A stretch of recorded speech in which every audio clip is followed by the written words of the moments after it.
এর কি ভালো হলো যার জন্য অমন গজ গজ করছো? সে আর তুমি কি বুঝবে? চোরের হাত থেকে বাঁচাতে ডাকাতের হাতে মোহর দিয়ে এলাম। যাক, এবার না হয় মন্ত্রী মশাই লুটে পুটে খাক। কি?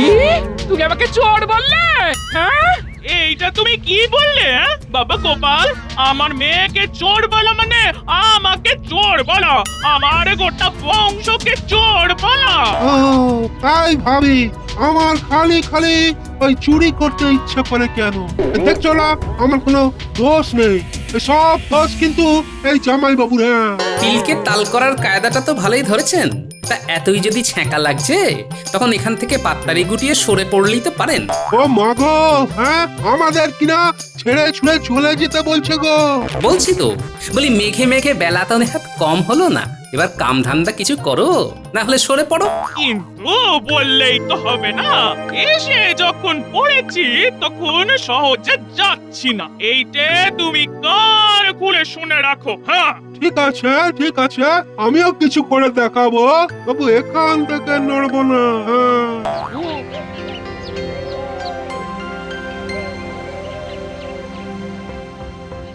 কি ব্যাপার গিন্নি, আজ একেবারে কোমর বেঁধে ঘর গোছাতে শুরু করেছো? হ্যাঁ, কি করবো বলো? ঘরেতে মানুষজন এসে যদি দেখে ঘর একেবারে এক হাঁটু হয়ে আছে, তবে কি ভালো লাগবে? হ্যাঁ, মানুষজন? তা কাকে আবার ধরে বেঁধে ঘরে আনলে গিন্নি? ঘরে বেঁধে আনতে যাব কেন? মেয়ের বাড়িতে মা ভাই আসবে, তাদের আবার ধরাধরি করতে হবে নাকি? বলো কি গিন্নি, এক শাশুড়িতে হয় না শ্যালক দোসর?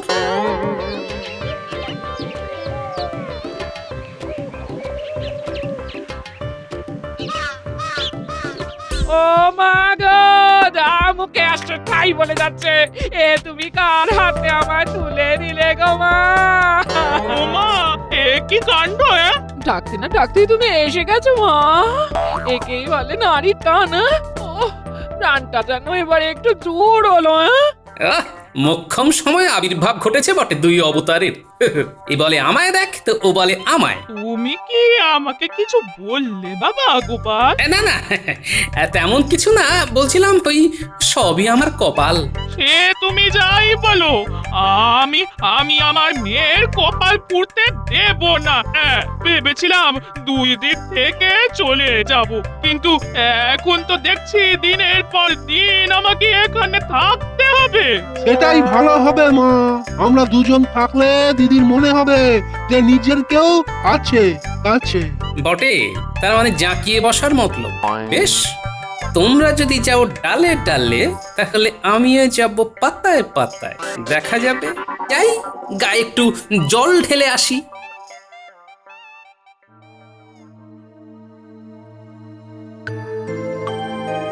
এইটাই তো আমি চাইছিলাম। হ্যাঁ, এইবার তাহলে তোকে একা একা দুটো কাজের কথা বলতে পারবো আমি। ওই ভালো করে দিদির কানে পুষ্পন্তরটা দিয়ে দাও তো দেখি, যাতে জামাই বাবু আর ওই ট্যাফু না করতে পারে। মন্তর? সে আবার কি কিসের মন্তর? না না না না, তাতে আবার ওর কোনো ক্ষতি হবে না তো।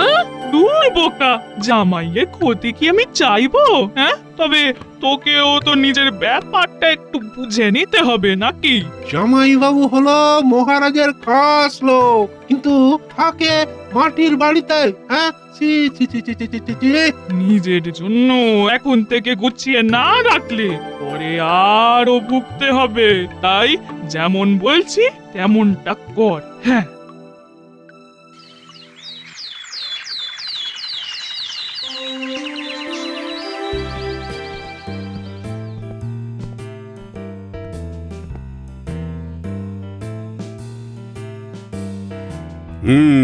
তাহলে রাজ্যে নতুন কোনো প্রকল্প গ্রহণ করা যায় কিনা সেটা ভেবে দেখার কি হলো?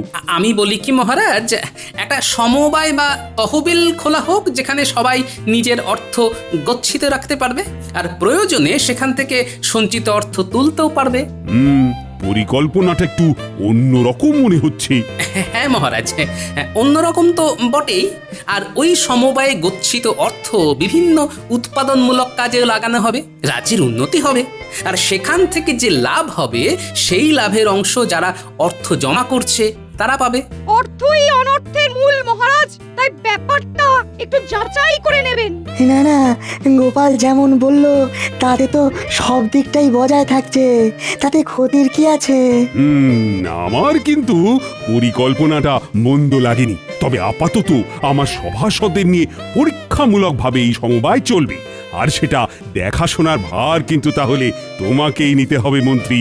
দেখে দেখে আর লোক পেলেন না মহারাজ? এই না মানে এইবারে মন্ত্রীমশাই একটা কাজের কাজ পেয়েছেন। আপনি যখন বলছেন মহারাজ, তখন সবার ভালোর কথা ভেবে না হয় এই দায়িত্বটাও আমাকেই নিতে হবে।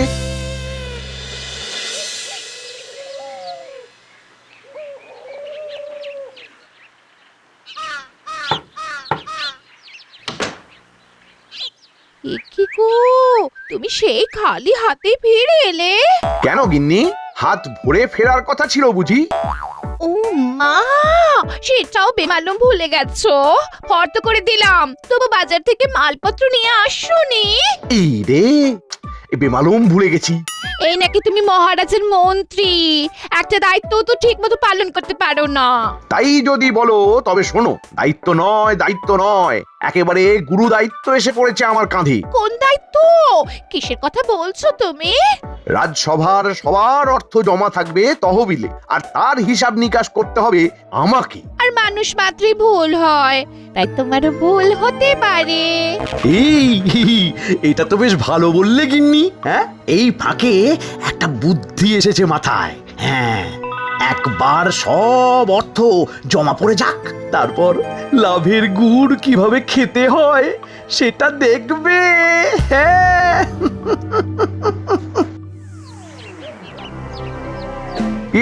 তাড়াহুড়ো না করে সবাই একে একে এসে নিজের নিজের অর্থ জমা করো। আমি একেবারে তৈরি হয়েই আছি, সবার নাম আর গচ্ছিত অর্থের পরিমাণ লিখে নেব। না, মন্ত্রীর কাজ আছে বলতে হবে। কেমন সুন্দরভাবে একটা নির্দিষ্ট পদ্ধতিতে কাজটা করছে। এই কি হলো গোপাল, তোমার নাম আর জমা অর্থের পরিমাণ তো লেখা হয়ে গেছে, আবার কি চাই? বিশেষ কিছু না, তবে ওই জমা করা অর্থের রসিদ, ওটা যে চাই। হ্যাঁ, রশিদ? তুমি কি আমার উপর ভরসা করছো না গোপাল? আমাকে সন্দেহ করছো? না না না না, এইভাবে সন্দেহ করলে আমি আমি দায়িত্ব ছেড়ে দেবো। হ্যাঁ, শান্ত হও মন্ত্রী, কাজটা তোমাকেই করতে হবে, তাই তুমি যেমন ভালো বুঝবে ঠিক তেমন করেই করো। বুঝলাম। তাহলে মন্ত্রীমশাই বেশ কায়দা করে ব্যাপারটাকে গুলিয়ে দিলেন। ঝামেলা বেড়ে গেল। ভালো রে ভালো। বলি, কিসের কি ভালো হলো যার জন্য অমন গজ গজ করছো? সে আর তুমি কি বুঝবে? চোরের হাত থেকে বাঁচাতে ডাকাতের হাতে মোহর দিয়ে এলাম। যাক, এবার না হয় মন্ত্রীমশাই লুটে পুটে খাক। কি? তুমি আমাকে চোর বললে? হ্যাঁ, এইটা তুমি কি বললে? বাবা গোপাল, আমার মেয়েকে চোর বলা মানে আমাকে চোর বলা, আমার গোটা বংশকে চোর বলা। ও তাই ভাবি, আমার খালি খালি ওই চুরি করতে ইচ্ছা করে কেন? দেখছো না আমার কোনো দোষ নেই, সব দোষ কিন্তু এই জামাই বাবুর। হ্যাঁ, তিলকে তাল করার কায়দাটা তো ভালোই ধরেছেন। তা এতই যদি ছ্যাঁকা লাগছে, তখন এখান থেকে পাত্তারি গুটিয়ে সরে পড়লেই তো পারেন। ও মাগো, হ্যাঁ আমাদের কিনা ছেড়ে ছুড়ে চলে যেতে বলছে গো। বলছি তো, বলি মেঘে মেঘে বেলা তো নেহাত কম হলো না, এবার কাম ধান্দা কিছু করো, না হলে সরে পড়ো। কিন্তু বললেই তো হবে না, এসে যখন পড়েছি তখন সহজে যাচ্ছি না, এইটে তুমি কান খুলে শুনে রাখো। হ্যাঁ, ঠিক আছে ঠিক আছে, আমিও কিছু করে দেখাবো, তবু এখান থেকে নড়বো না। হ্যাঁ, খুব খুব বলা আমাকে, তাই না? না, এবার বোঝো ঠেলা। খাল কাটা ছিল আর কুমির এসে গেছে, ঠেলা তো সামলাতেই হবে গিন্নি। বলে তো দিলি কিছু করবি, তা এই করবিটা কি? কেন শুনলে না?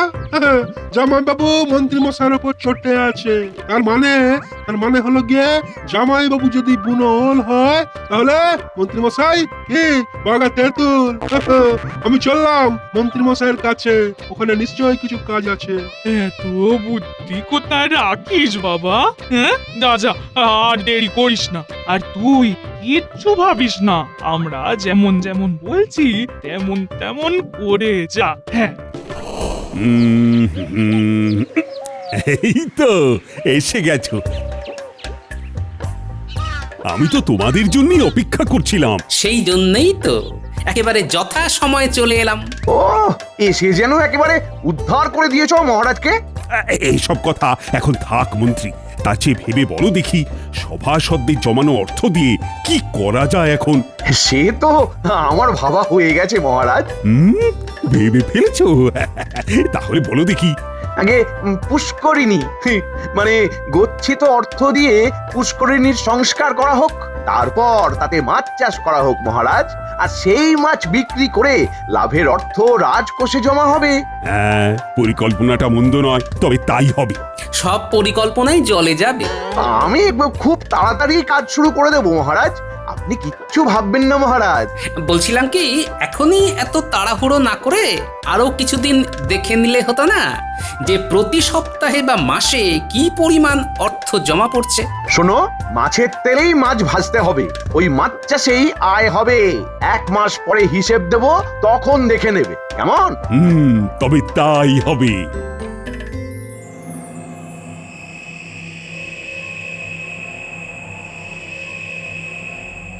আহা, ভাবলাম ভাবলাম বটা আর ঘটাকে ডেকে কাজ বুঝিয়ে দেব, কিন্তু সে দুটো তো দেখছি গ্রাম ছাড়া। ছে, ওই কাজের কাজটা এখন করাই কাকে দিয়ে?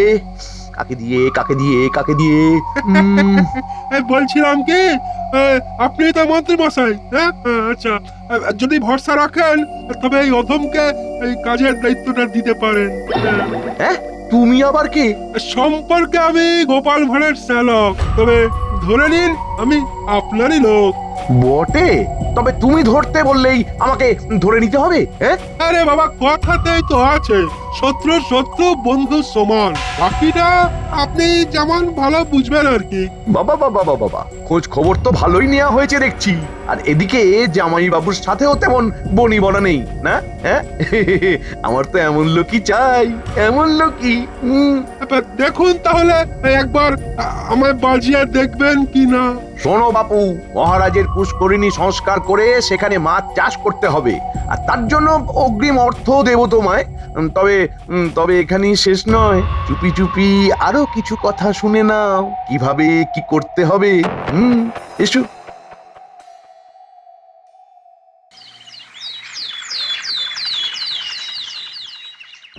আহ, 1 মাস তো হয়ে গেল, এবার সমবায় তহবিলের খোঁজ খবর নেব, কিন্তু মন্ত্রীরই তো দেখা নেই। এই মন্ত্রীমশাই আসবেন কি করে? হিসেব তৈরি হয়নি বোধহয় এখনো। ও মা, সে কি দিনে দিনে জমেছে কত অর্থ, তবে কি আমাদের জমানোটাই ব্যর্থ? আমি শুধু ভাবছি ওই গচ্ছিত অর্থ বেড়ে বেড়ে কত হবে। লাভের অর্থ নেহাত কম হবে না মনে হচ্ছে।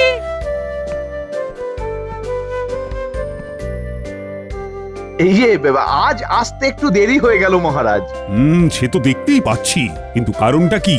আগে মহারাজ, পরের অর্থ গচ্ছিত আছে কিনা আমার কাছে, তাই চিন্তায় রাতের ঘুম উড়ে গেছে, আর তাই শরীরে জুত নেই। সে না হয় হলো মন্ত্রী মশাই, তবে গচ্ছিত অর্থ কিভাবে ব্যবহার করেছেন তার তো হিসেব নেই। সেই হিসেবের জন্য তোমারও কি রাতে ঘুম নেই গোপাল?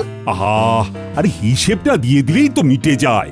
আমি তো তৈরি হয়েই এসেছি মহারাজ। এখান থেকে মাইল খানেক দূরে ওই উত্তর পূর্ব কোণে আপনার যে পুষ্করিণী আছে, সেখানেই মাছ চাষ করিয়েছিলাম, আর তার দেখাশোনার জন্য যাকে রেখেছিলাম তাকেই ডেকে পাঠিয়েছি। তার মুখেই না হয় শুনবেন মহারাজ। প্রণাম মহারাজ, প্রণাম। হ্যাঁ, মনে হচ্ছে মন্ত্রী মশাইয়ের বেশ ভরসার লোক তুমি। গোপালের মুখ বন্ধ করার মোক্ষম সুযোগ পেয়েছি, এবার এটাকে কাজে লাগাতে হবে। কি হলো মন্ত্রী, কিছু বলছো মনে হচ্ছে? আজ্ঞে মহারাজ, সম্পর্কে ছেলেটি গোপালের শ্যালক, তাই ওকে নিয়ে ঠকবার ভয় নেই, আর কথার সাথে সাথে কাজেও বেশ চটপটে হবে বলে ওকেই দায়িত্ব দিয়েছিলাম। হ্যাঁ, বলো কি, তাই নাকি? তা কেমন কি দায়িত্ব সামলেছো শুনি? মহারাজ, যে অর্থ আমাকে দিয়েছিলেন মন্ত্রী মশাই, তা দিয়ে ছোট মাছ কিনে ওই পুষ্করিণীতে ছেড়েছিলাম, কিন্তু মাছগুলো চুরি হয়ে গেছে মহারাজ। এমন একটা যে কিছু হবে সেটাই আন্দাজ করছিলাম। হ্যাঁ, তাহলে এখন উপায়? আবার মাছের চারা কিনতে হবে আর তাদের এই ঝটপট বড় করার জন্য ভালো খাদ্য দিতে হবে। তার মানে আমাদের যা গচ্ছিত অর্থ সব মাছের সাথেই চুরি হয়ে গেছে। কপালং লিখন্তি কে খণ্ডাতং পারিং। তাহলে মহারাজ বাকি যতটুকু অর্থ আছে তাই দিয়েই না হয় আরো একবার চেষ্টা করে দেখা যাক, যদি লাভের মুখ দেখা যায় এবার। তাছাড়ার উপায় কি? আর গোপালের শ্যালক বলছে যখন, তখন তাকেই বাকি করে অবিশ্বাস করি। বুঝতে পারছি এটা মন্ত্রী মশাইয়েরই ফন্দি, আর ওই হরিদাস পাল তাল বুঝে আমাকে নাকাল করার মতলব করছে, তাই জাল আমাকেই গোটাতে হবে।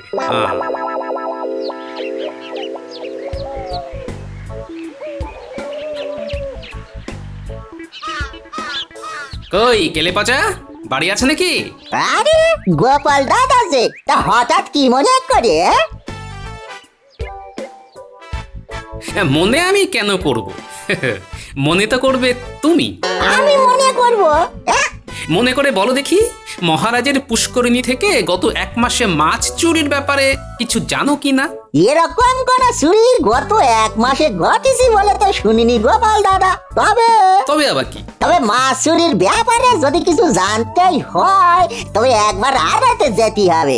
জানলে ওখানকার মেসো দাদারাই সব জানবে গো গোপাল দাদা। হ্যাঁ, তাহলে তুমি ওই মেছো দাদার কাছে গিয়েই চুরির কথাটা জেনে এসো। সবটা জানতে পারলে তারপর না হয় বাকিটা ঠিক করা যাবে।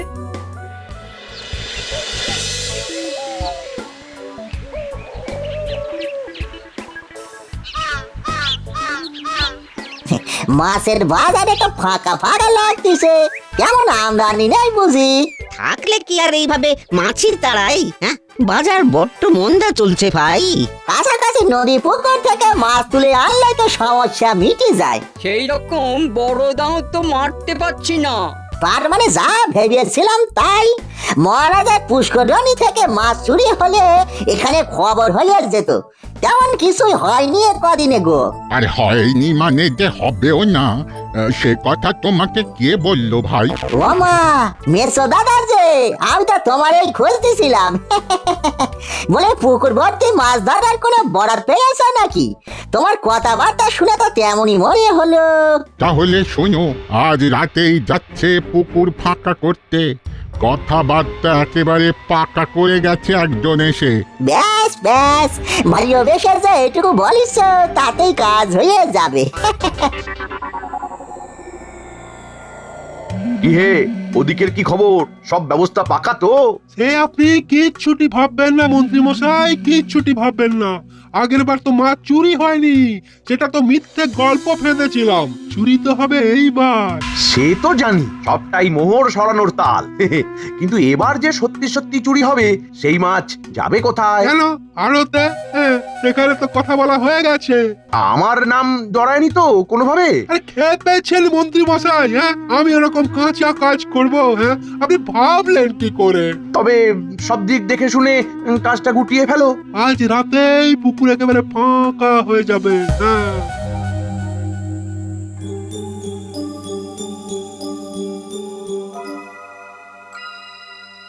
মহারাজ কি মাছ চুরি নিয়ে চিন্তায় পড়ে গেলেন? হ্যাঁ, তা চিন্তা একটু হচ্ছে বই কি। আর শুধু মাছ তো নয়, সঙ্গে গচ্ছিত অর্থও যে চলে গেল। কিন্তু আমি যদি বলি মাছ চুরি হয়নি, তবে হবে। হবে? কবে? আজ রাতেই হবে মহারাজ। আমার কাছে পাকা খবর আছে। কিন্তু এমন কাণ্ড ঘটাবে কে? সেটাই তো হাতে নাতে ধরবো আজ। চাইলে আপনিও সঙ্গে যেতে পারেন। বেশ তো, আমি রাজি। তবে সঙ্গে সেনাপতিও যাবে। তেমন বুঝলে একেবারে বামাল ধরবো নাটের গুরুকে।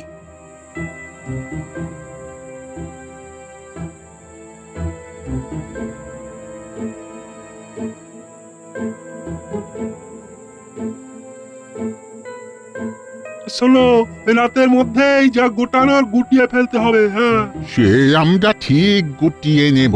মাছ তো সব জালে পড়ার জন্য একেবারে তিরিং বিরিং করছে। কাজ ঠিক করে না হলে যে মন্ত্রী মশাইয়ের মুখ পুড়বে। এই যে দেখুন মহারাজ, যার উপরে ভরসা করেছিলেন সেই দাঁড়িয়ে থেকে ফর্সা করার মতলব করেছে। তাই তো দেখছি। শুধু দেখলে হবে না, দেখাও দিতে হবে। আসুন আমরা বরং গরুর গাড়ির কাছে গিয়েই অপেক্ষা করি। হ্যাঁ হ্যাঁ, তারপর খপ করে ধরি। আমাকে ছেড়ে দিল মহারাজ। আমি আমি সত্যি সত্যি কিচ্ছুটি জানি না, সত্যি বলছি।